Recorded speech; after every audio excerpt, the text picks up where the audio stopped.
What did Dan Campbell say to persuade you to leave the Arizona Cardinals after you'd been there for 10 whole seasons? Really not much had to be said. I wanted to come here. So just knowing what Dan is about and just kind of seeing the snowball effect and seeing it grow the last couple of years. So I know Hank, right, the offensive line coach, played with him, worked with Mike Disner in Arizona.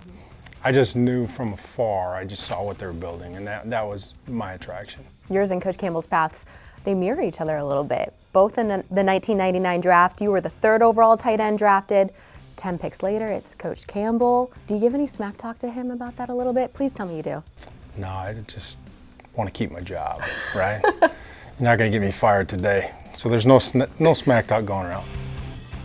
You're in the South Dakota State Hall of Fame. You were a tight end there back when they were in Division II. I watched some of the highlights.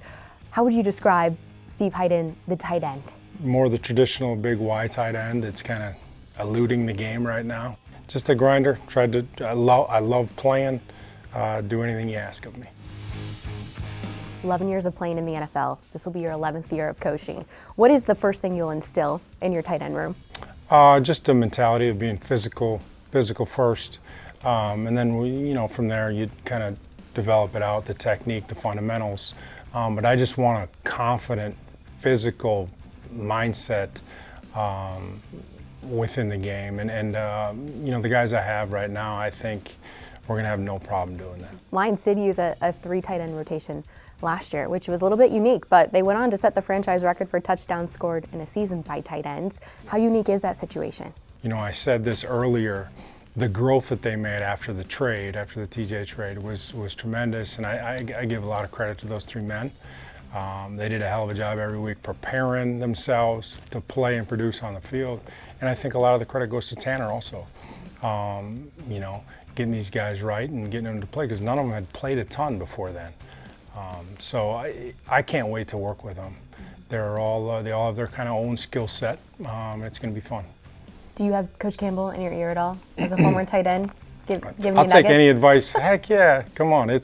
My ego isn't that big, so any advice from anybody. Ben coached it too, so yeah, I'm all in. Hey, this is a team deal.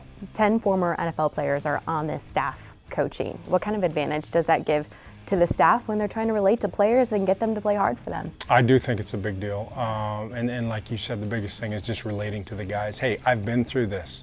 I know what it feels like in week 15 of an NFL season. I know what your body feels like. I think there's a lot to that. 11 seasons in the NFL, like I mentioned. What do you tell your young tight ends, the young room right now, about longevity in this league?